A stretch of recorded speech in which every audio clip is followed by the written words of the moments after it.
Welcome to Mount Diablo Unitarian Universalist Church. Please help me welcome our string players, Cynthia Davis, Kevin Shen, Aiden Lewis, and Rodney Garcia, and of course Julie Homie on strings, on keyboards, and our cellist choir. We're going to help lead you through the service, starting with hymn 1002, Gathering Song, hymn 1002.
Speak.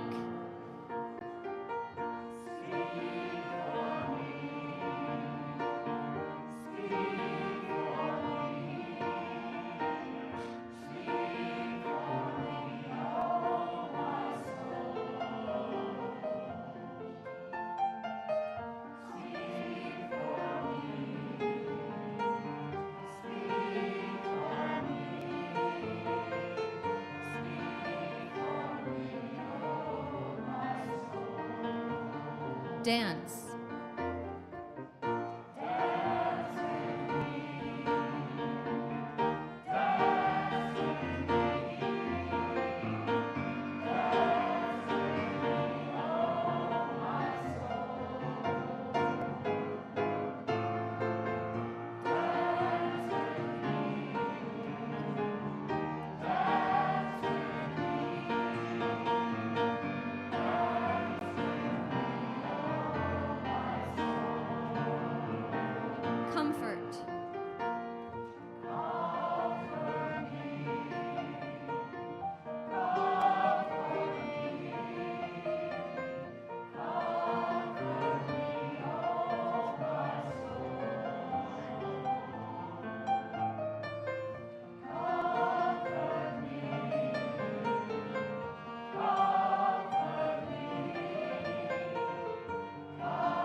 I bet I'm not the only one glad to welcome Cynthia Davis back to our sanctuary.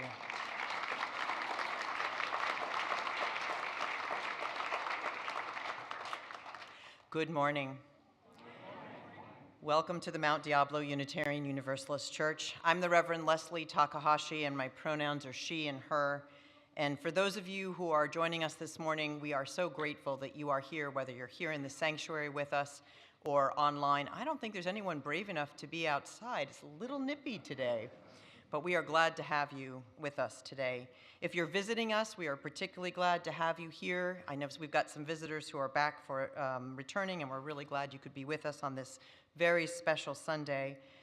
If you are visiting us and you'd like to be informed of the ongoing events of this community, please take a moment to sign our visitor's card either here in person after the service or online so that we can be in touch with you. For those who are online, please stay after to join our virtual coffee hour, which will just take place for 15 minutes and let you say hello to somebody online with you. And if you are here, we hope you'll join us for our coffee hour after the service, although there are a few other things going on as well. It might take you a minute to get to that coffee today. So if you are ready to join our congregation, we will have an opportunity to sign our book right outside the sanctuary after next week's service as well. And we look forward to talking to all of you who are ready to make that commitment. So there are a few things going on today. There is some holiday that's coming up on Tuesday. Oh, thank you. Yeah, the back table. Thank you, back table. Halloween. And so as a result, after the service today, in our upper parking lot, we will be having our trunk or treat. So we hope you will join us. And if that wasn't in your plans, we hope you will still join us, and especially if you have a little one with you. And we also we're getting ready for our services auction, so you'll see and hear more about that in a minute. I wanted to mention particularly how grateful I am for all of you who sent in pictures, who are interested in walking in our procession in this, our All Souls service. If today you have a moment of feeling like you'd like to join the procession and walk with a candle for someone that's in your heart today, our wonderful intern Travis has made sure we have lots of extra candles. So we might run out, you could just walk without one, but we have lots, and we hope you will join us. I will also say, maybe during our offertory, maybe you can come up and take a moment to look at the pictures that are here. We'll be showing some other pictures. If you brought pictures physically today, I invite you to bring your loved one home with you today after the service. It's one of my November tasks usually, is to reconnect people with their pictures. So I would invite you to do that, and I will remember that myself for my picture. So we hold 2 grief groups here. I want to mention that particularly this Sunday. One meets the first Fridays, which will be this Friday from noon to 1, and the other is the third Saturday from 11 to noon. So please speak to me or Travis if you would like to learn more. So welcome to this beloved community.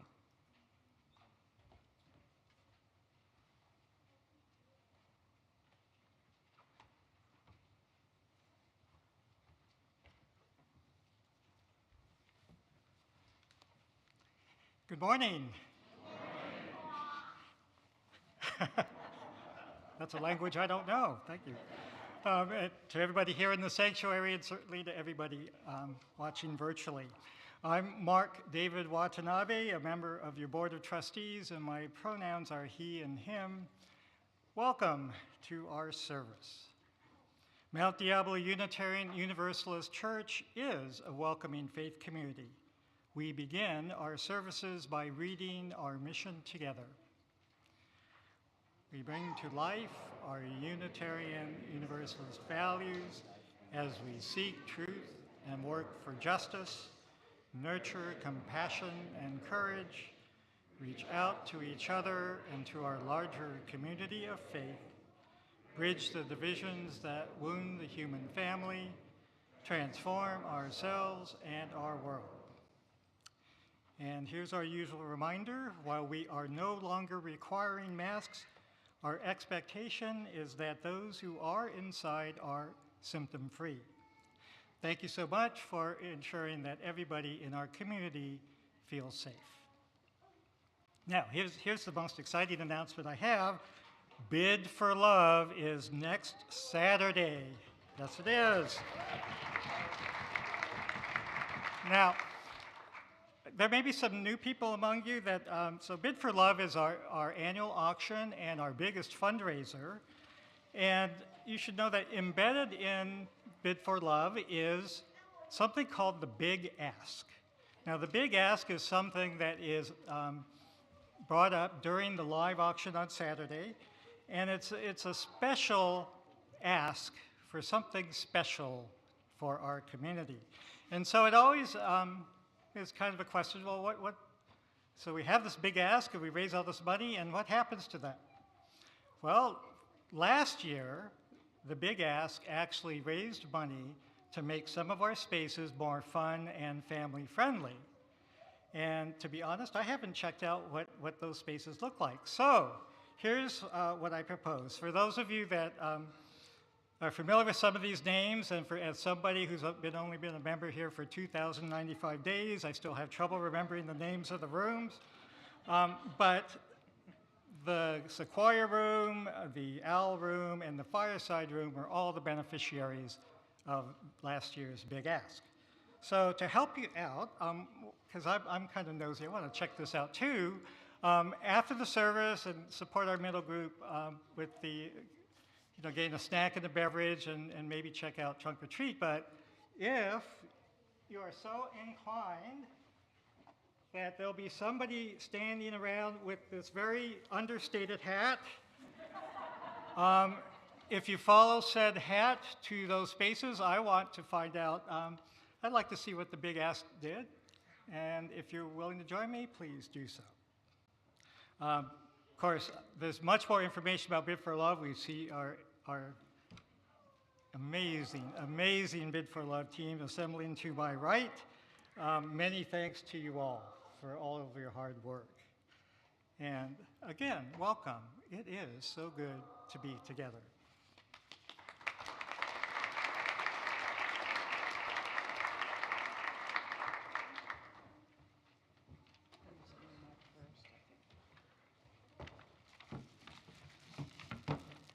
And you're going to get to hear Mark as one of the auctioneers Saturday night. He and Linda Russell. And they are, it's actually a crack up. Lots of good jokes. Okay, I'm Peggy. And really, like all of you, we are the team that makes Bid for Love, and especially this year, the biggest fundraiser ever. You can't believe how great it is this year. This is a hard service for us to kind of transition. It's an All Souls service. We're announcing a big party. But part of fundraising goes into the budget. And the budget is what allows this congregation to offer incredible worship, music, special services. So keep that in mind when our little frivolous part becomes a little more serious as the service goes on. So due to COVID restrictions in the last years, did we forget how much fun we have when we get together? And I mean in person together. Remember those days? So guess what? This year, we're bringing it all back. A big celebration. So here's the deal. The amazing online catalog is already open. How many of you have already opened it, like me? Taking a look? Awesome items, right? And that'll be open for bidding through November 13th. It's the largest catalog we've ever had. And we're just gonna present a few of the options. I mean, there's so many more. So this is a Buy It Now succulent plant. And then Reverend Leslie and I are going to be offered a kayaking trip on Lake Chabot. Sally? This is in the marketplace after the service. This is filled with chocolate. Also, along with chocolate, I'm going to have Nancy describe the wine portion of our event. Oh, no. Wine? Who said wine? But wine and chocolate go together. And as you might know, how many people already know that? Yeah, this is a good crowd to be talking with. So this is our mistress of all things chocolate. I wouldn't be calling myself that for the wine, but nevertheless, we hope that people will bid on the event coming up believe it's this coming year, early in the year. February 4th at the Olson's house. No more, you don't get that kind of publicity. We tried, but I didn't talk about wine at least, but we'll have it there, all different types. Thanks. This is a chalice made by our own Ellen Sakshali, which is available for bidding in Borton Hall. And if that's not your thing, my new friend Therese and I are going to be leading a how to knit class in February. Here's what we're selling. No, I'm just kidding. We actually are going to have a virtual escape room. So anyone who can join, even if you're remote, you're welcome to join as well.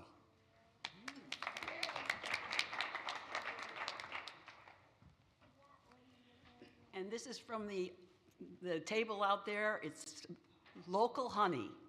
And one couple, us, are offering a tour of Italy dinner. Yum, yum, over there. Hi, this couple shall remain with a name. Pete and I are donating gift cards to Orchard Nursery. That doesn't mean that we're really terrific gardeners. It just means that he likes to shop at the Lazy K gift shop once in a while. So anyway, there will be 2 of these, and please come. It'll be fun. I'm making a lot of food for it, so yay! She's good. Starting today, after the services, you can bid and buy in Borton Hall. Our in-person extravaganza is next Saturday, November 4th from 4 to 6. I know we're driving this home. Please take out your phones and get this on your calendar. Your dance card includes social time, music, free snacks, drinks, and marketplace. Take it now, raffle, free drawing, and in-person bidding for all the items in the catalog. Yes, do you remember that? In-person bidding. Our presidential auctioneers, Linda Russell and Mark Watanabe, will humor us in the live auction and Big Ask in both live and hybrid format. So see you all after the service and on the 4th.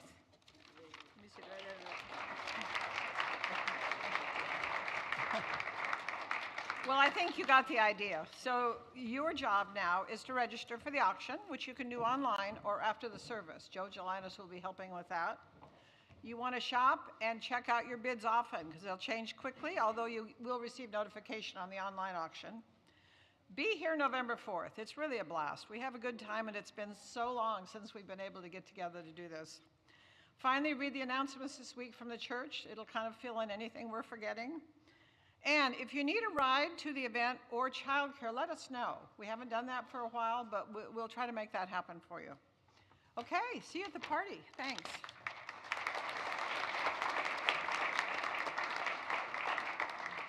So we're going to exchange greetings, and if you happen to be near a member of our Bid for Love team, the only greeting you can say is thanks. They've put a lot of work in. For the rest of you, you know, one of the things that grief has taught me is how important it is to have a relationship with all the emotions, the depths of grief and also the ecstasy of joy. So let's just say, I'm joyful that you're here. Good to have, let's greet each other.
Hello.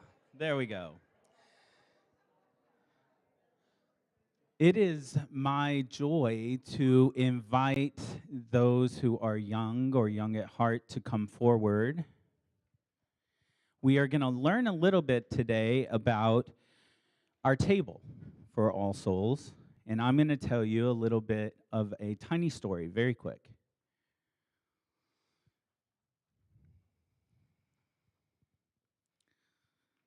So today is All Souls Day, where we get to honor the memory of those who are no longer with us in this life and have transitioned elsewhere. Just by show of hands, how many people have lost someone that they loved? So my person that I'm bringing today for the table, this is where we put their memories, is my grandmother. She was born in 1931, and she died in 2015. So that's been 8 years, and she was 84. And arguably was probably one of the most influential people in my life. And the thing is she still is. And what I mean by that is when she passed, my wonderful parents packed up her sewing machine and sent it to me via shipping, which a fact I'm ever grateful for to this day. I use her sewing machine all the time. And the reason that I keep her memory alive that way is because when I was your age, one of my favorite things to do with my sister was to rummage through her sewing machine in what we would call the junk drawer. And there were always such interesting, magical things in the junk drawer. There were thimbles, and there were needles, and there was thread, and there were coins from all over the place. And it was just a really fun thing to do as kids. So today, I pulled out from her sewing machine her little basket, and I have put in here a bunch of Halloween trinkets. So I'm going to pass this around and let you all kind of rummage through my grandmother's sewing machine like I used to. And maybe while you're picking something out of there, think about someone that you have lost, or a pet, or someone important to you, and recognize that just because they're gone from you right now physically doesn't mean that they have to go from your heart. You can have a picture of them, maybe sew something on their sewing machine or play with a toy that they gave you, and then you can remember them and keep them close to your heart. And I think that that is one of the big points of our All Souls Day, is to keep that kind of memory alive with them. That, for me, is how all of my former loved ones I keep alive. Their memory is absolutely a blessing to me. I guess a mindful moment with digging through a treasure trove is probably not the best mindful moment now in hindsight.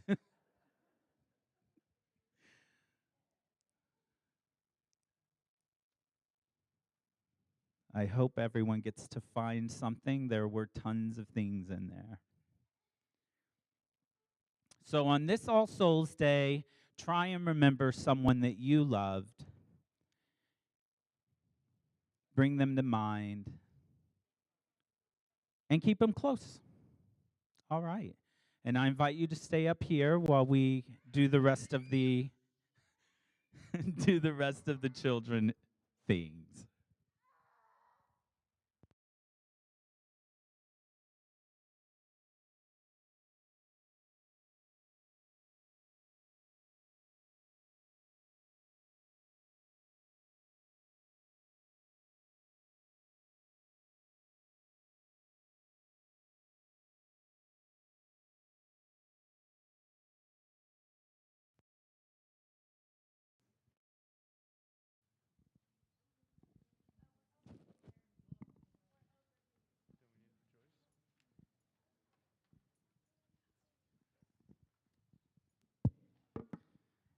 We have people coming up. If we could just give them a little room.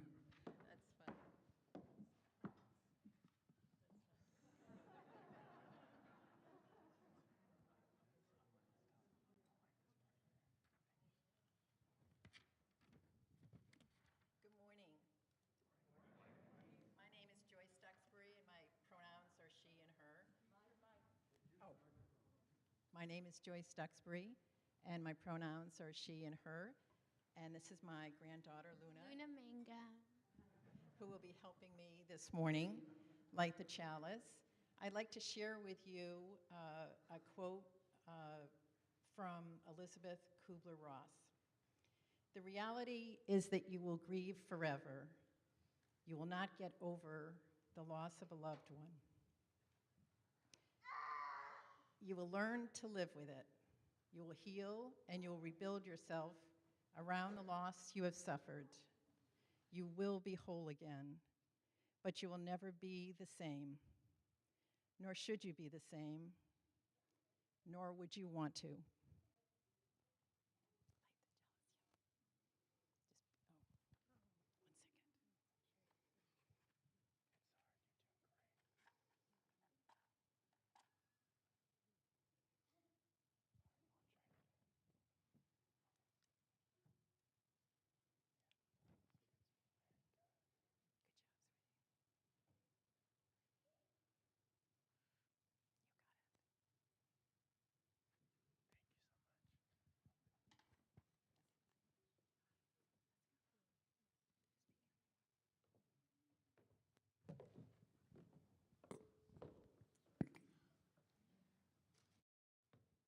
All right, good morning. We have a story today called When Sadness is at Your Door. Thank you.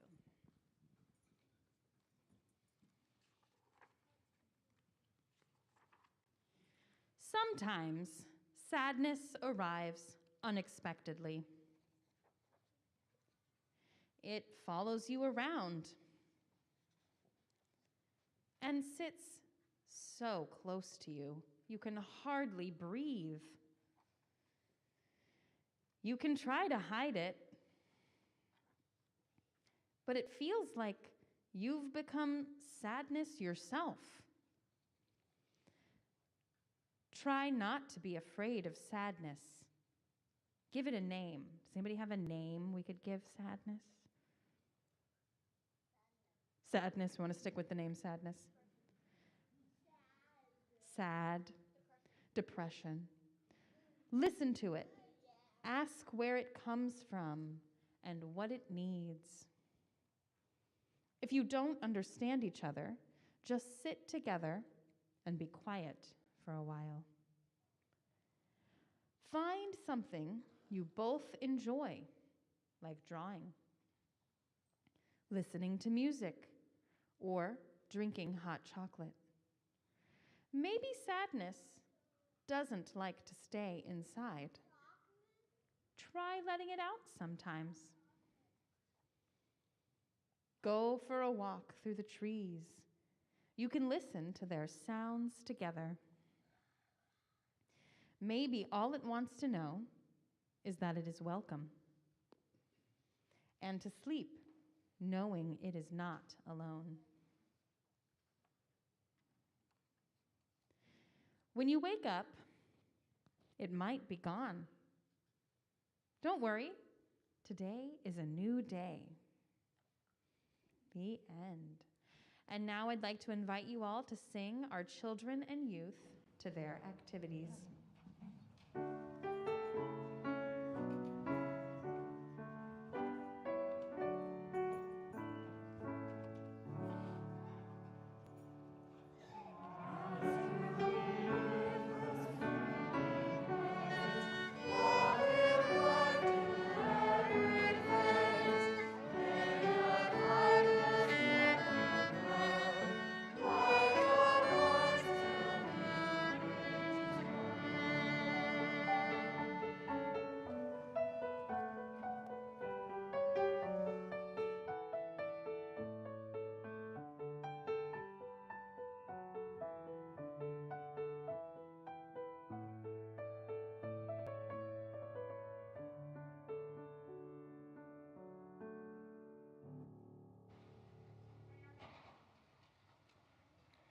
Good morning.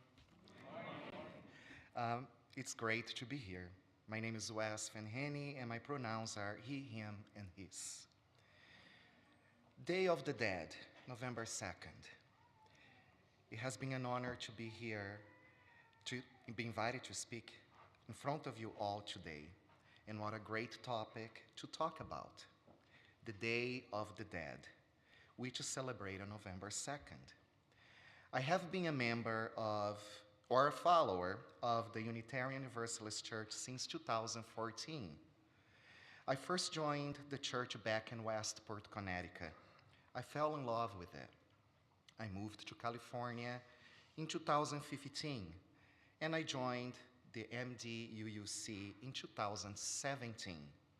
I also fell in love with it. I am from Brazil, and now I have lived half of my life here in the United States. I came from a Catholic background as much as most of Central and South Americans come from. Today, I'll talk about my own experiences with the Day of the Dead growing up in my tiny, little 6,000 people hometown in Brazil to age 22. That's when I left Brazil and moved to Connecticut back in 2001. First and most noticeable thing about November 2nd, or the Day of the Dead, in the United States is that it's not an observed holiday or even a remembered and celebrated date in the year like other cultures, and especially in Brazil, which is observed and celebrated as a national holiday. So in my hometown, every year on November 2nd, my family and I would just sleep in because it was a national holiday, so no work or school to go to. We would have a regular breakfast, get dressed relatively nicer than any other regular day, and go to one and only public cemetery to visit the grave sites of beloved family members and friends that have passed away. At the cemetery, a crowd of people would gather. Family members that had moved away would come back to town to visit their beloved ones' grave sites. There were lots of flowers everywhere, lit candles in front of the tombs, picture frames with old black and white photos of those who's passed away, and gospel songs and many prayers would be heard as we would walk in.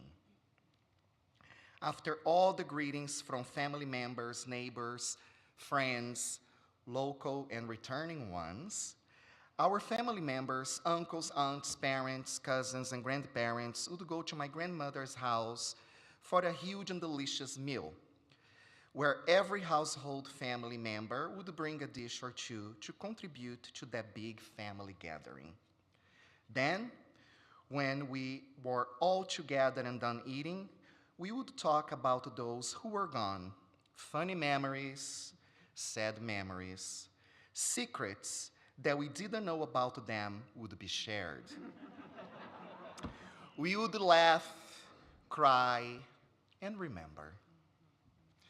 One very important fact that I just remembered while writing this reading here today was that we would always refer to those who are gone in the past tense for actions or locations. Like my grandfather used to live a certain place, used to work somewhere, or used to like eating certain foods. But we would never refer in the past tense about our feelings to him.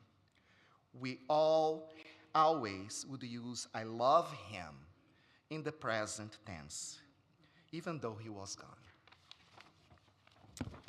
I guess the actions, locations, likes and dislikes, memories of the ones that were gone was said in the past tense.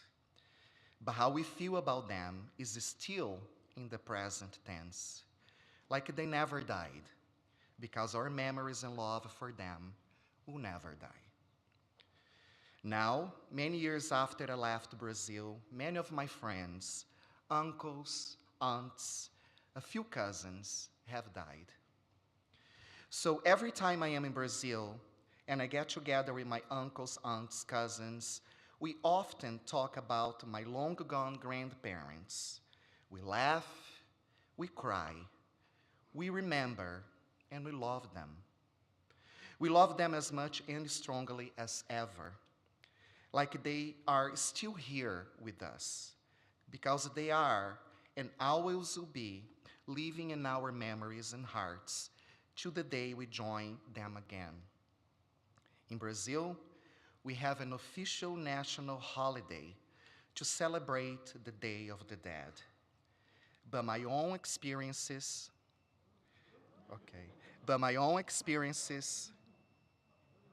oh, it must be some of them saying hello. Yes, yes. Uh, but my own experiences growing up in my little and humble 6,000 people hometown is that we don't need a specific day of the year to remember who we still love and has been gone. We celebrate them every chance we have when we are among beloved family members and friends. So that memory and that love never dies. Thank you for listening to me today. And remember to remember. And to love who's no longer among us in this beautiful and imperfect world. The memory and the love for them will live within you until you get reunited with them once again. Thank you.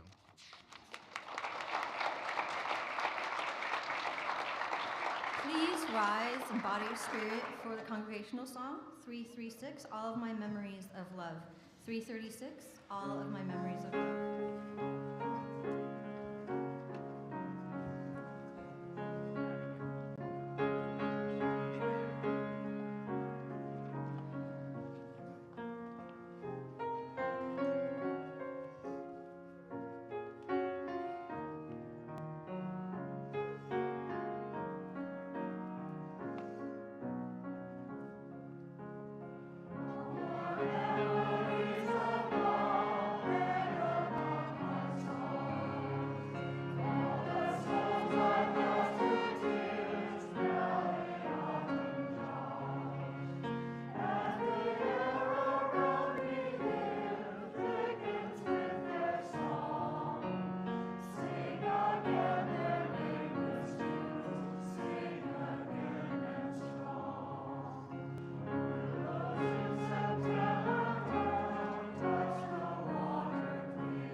Our individual losses are what we mark each year in this service. And yet in a week such as this one, when we saw so many lives lost to violence, in a year such as this one, in which we saw so many lives lost to violence, we may also need a moment to place these losses in our larger context. For all loss is connected, webbing across our world in these troubled times. So I invite you into the spirit of meditation with me this morning. And I invite us to have that spirit informed by the sentiments of Elgar Kerit, a contributing writer in the New York Times, an Israeli who has been a stalwart part of the progressive peace movement in the Middle East and who works closely with Palestinian colleagues. He said in an interview with the New York Times a couple days ago that he feels that our world is experiencing a collective dehumanization. So together, as we combine our energies and intentions, we take a moment to remember the dead. For remembering the dead beloved to us and beloved to others rehumanizes us. We take a moment to refuse to reduce a century of complicated traumatic oppression to the choosing of sides, and in doing that, it rehumanizes us. We take a moment to mourn the lives of all those affected by this knotted legacy of oppression of so many kinds.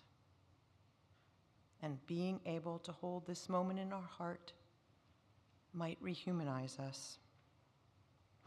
We resist those voices that say that some deaths are justified, and we take time to remember that no child, no bystander deserves to die. Sitting in the pain and grief of those who have lost loved ones also due to gun violence in our nation, we sit with the families and the people, our neighbors in Maine, where yet another senseless use of a weapon designed for the battlefield, not a town celebration of its youth, and our moment of holding this, something that feels too hard to hold alone. By holding it together, it rehumanizes us. Our All Souls Day honors this tradition, which says that all people deserve to be saved after death. For us today, that means all people deserve to be honored and mourned and remembered for their best acts and not their worst. And in remembering and holding them, we rehumanize ourselves. Spirit of life, may this community of memory and hope continue the ongoing work of grieving, of remembering, of rehumanizing.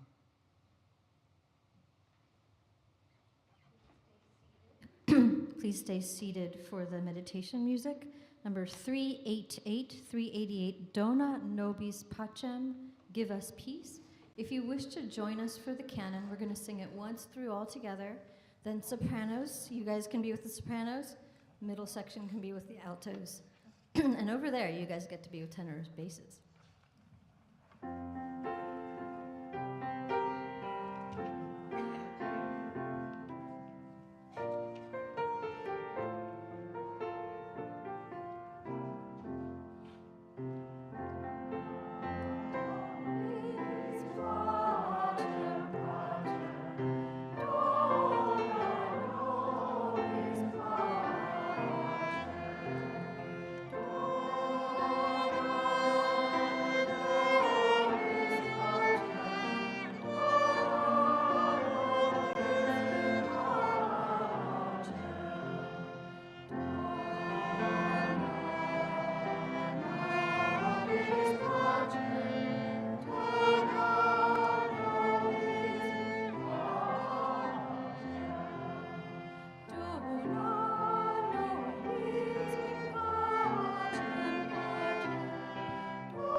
No, you can't.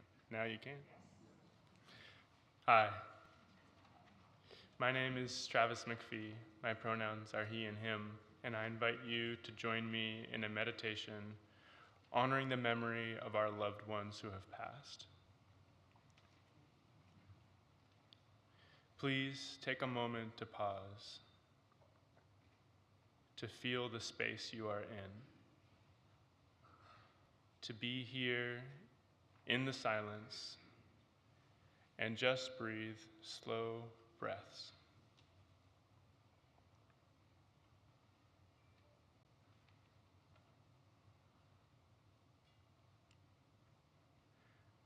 Ajahn Chah said, "Remembering the dead is not mere nostalgia, but a profound spiritual practice.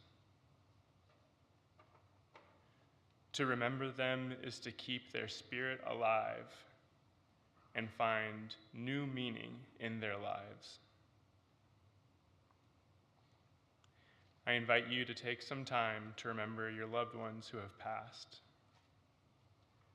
I encourage you to remember them in their fullness, as whole people with parts that felt good and bad, all held. Taking the time to remember your loved ones in their entirety is a way of deeply honoring and celebrating them.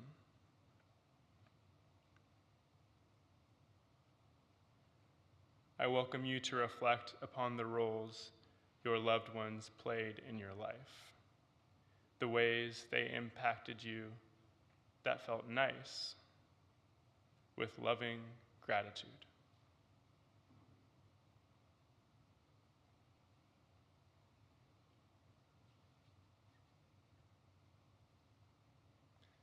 I also invite you to recognize the frictions that came from your shared relationships, the ways they impacted you that felt hard, with empathetic forgiveness.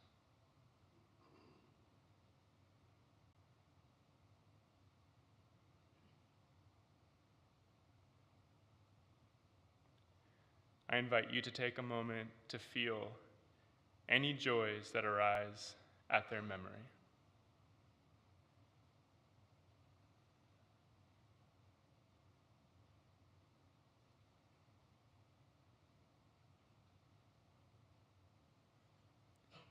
And a moment to feel any arising sorrow.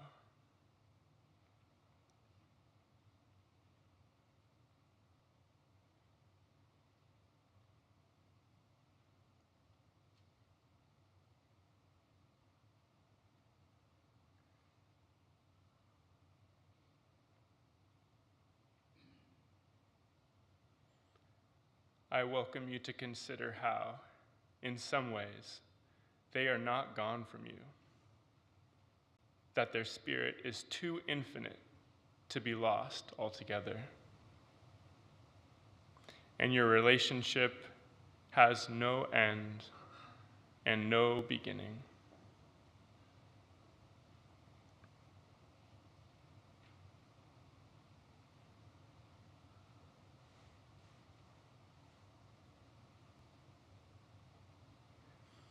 I invite you to offer them a blessing with me.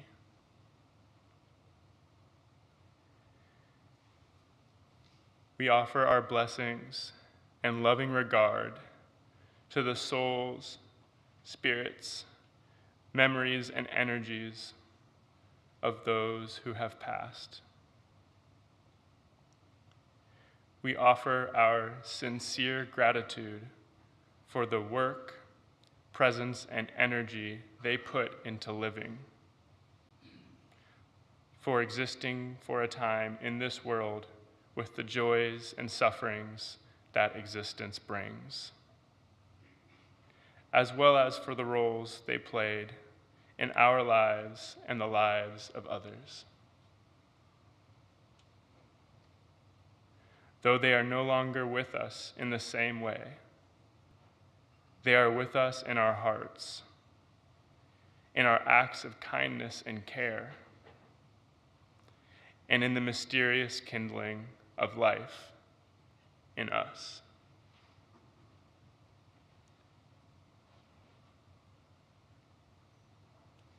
Thank you so much.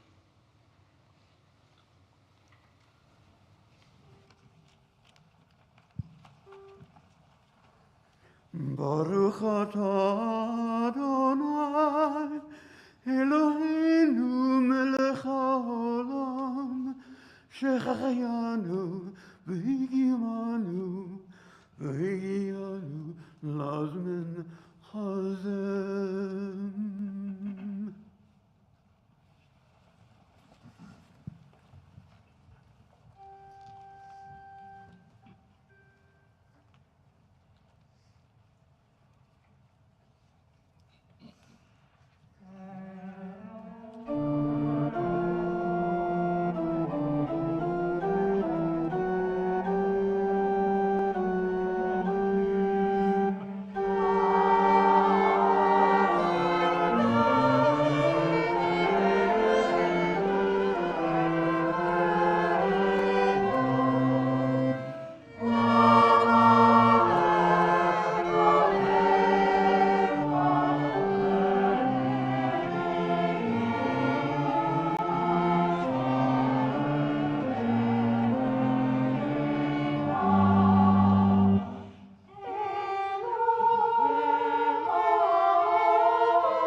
Good morning.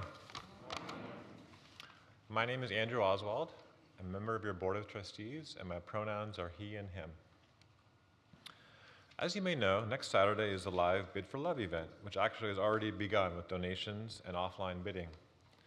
In that spirit, I'm thinking about love and what I specifically love about MDUUC. Here are a few things. One, I love the physical church itself. The building and grounds here at the top of Eckley Lane, near the edge of Shell Ridge, and the services held within, where we experience a variety of moving messages and music. Two, I love the opportunities for community and service, not just on Sundays, from social and climate justice to community circles and religious education. Three, I love the resiliency and spirit that our church has maintained over the last few years amidst hard times, locally and globally, weathering a pandemic and other unpredictable chaos. I also love what MDUC has given me personally, including personal support when I had a health challenge back in 2013, religious education for my children years ago, community, and trust to serve in the capacities that I have. For those and other reasons, I choose to give regularly to MDUC, both in fundraising like Bid for Love and through offerings and pledge commitments. Hopefully you are moved to give as well, for some of the same and many other reasons, to sustain our amazing, beloved church community. The easiest way to give, if you're joining us remotely, is by going to mduuc.org in your web browser, clicking on the Give Now button, and following instructions from there. For those of you in person, you can also give directly to the ushers as you are so moved as they come around. All giving is welcome, no matter how large or small. Thank you.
And now, let us dedicate our offerings with the words on the screen. To the work of this community in transforming ourselves and our world, we dedicate ourselves and our offerings.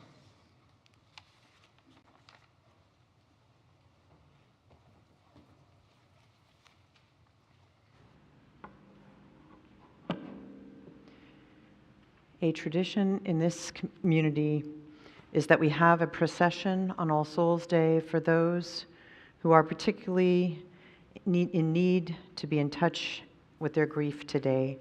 So I will now have our procession, and as we do, I invite you to look both at the people who are processing and also the beloveds who are on the screen. You may bring your candle down when you see your beloved on the screen if you offered a picture, and if not, just take your time when the moment is right for you. Let us now honor not only those souls that we will honor specifically through the procession, but all of those souls who are also in our hearts today. Let us begin our procession.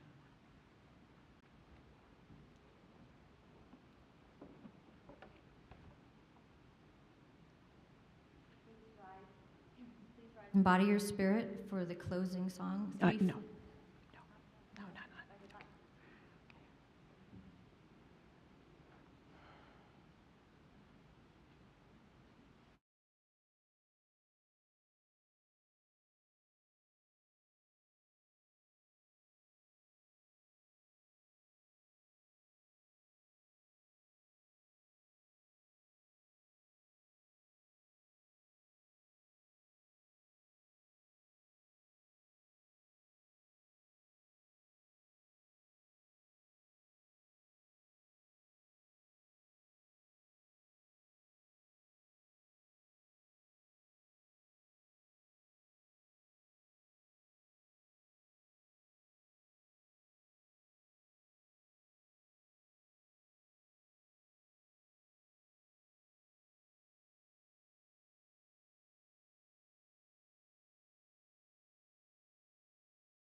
Let us all take a moment to honor all of the lives represented by this table, by this gathering, in this spirit today. And I hope before you leave the sanctuary, you'll take a moment to come up and see this beautiful display to the power of love.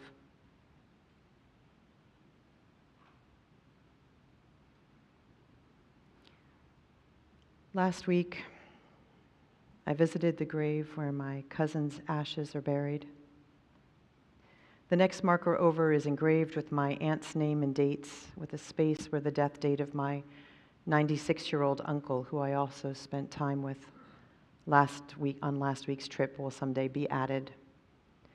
On that same double plot, there's now a small marker for my father, Mark Tetsu Takahashi. His remains are not there because his wishes were to have his ashes scattered on the waves, as we did with words from his children in music by his grandchildren 8 years ago. Yet my sister wanted a place where she could visit with a marker, like the ones we have in our memorial garden, a physical spot for her to go to have ongoing conversations with her father.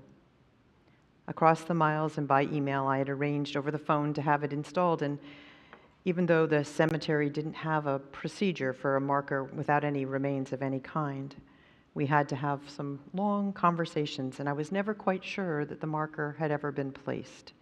So I was there in it as the advance team because my sister planned to visit it next month.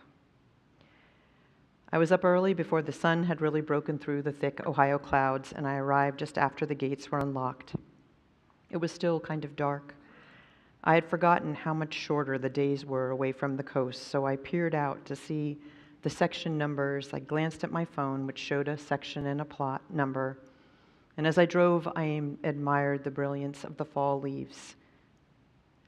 After a full tour around the Lakewood Park Cemetery, I was no longer any closer to finding what I was looking for some of the sections were numbered, in fact, but none of the numbers were in any kind of sequence that I could figure out.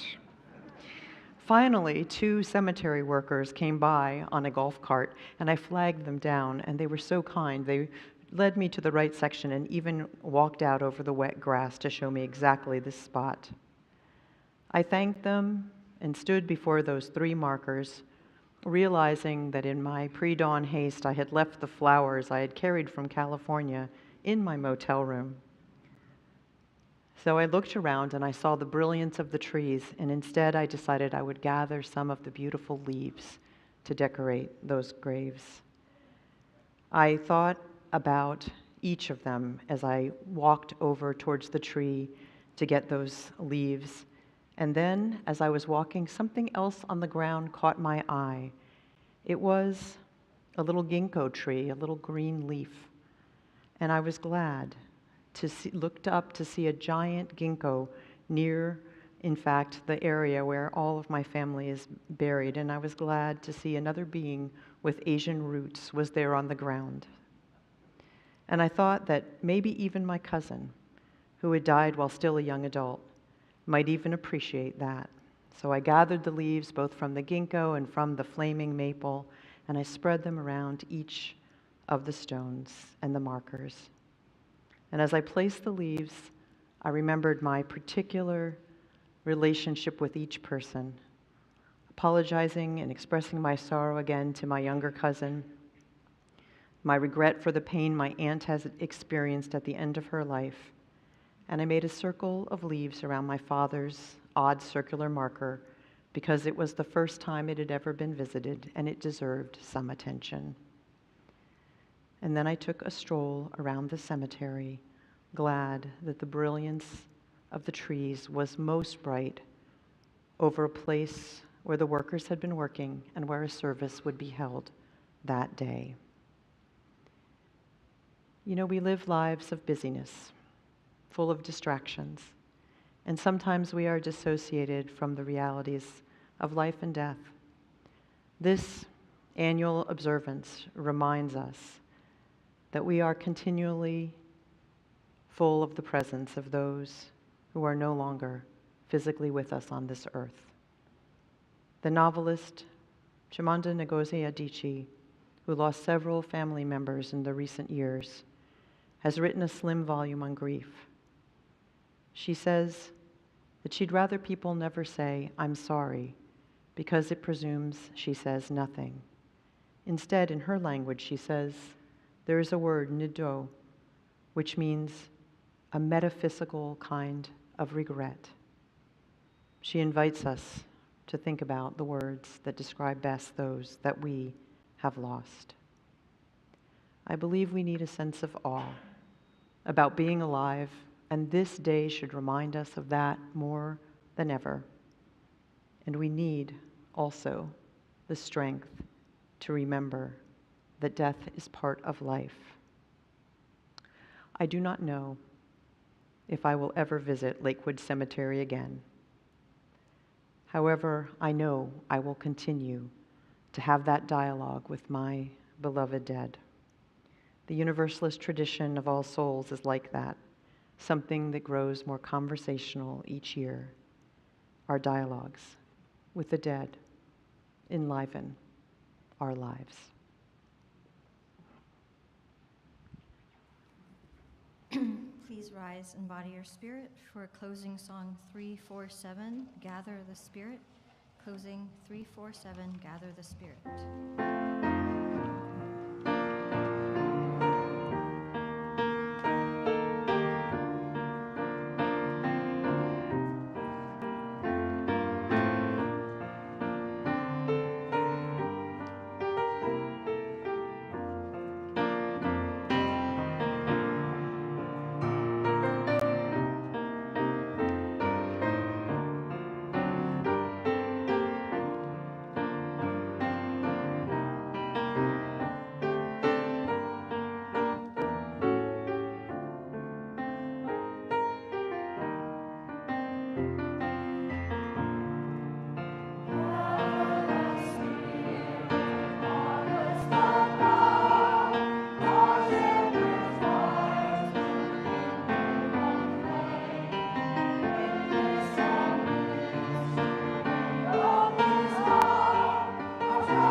And before we extinguish our chalice, I want to mention with deep gratitude that today is the day that our pastoral visitors have returned to campus.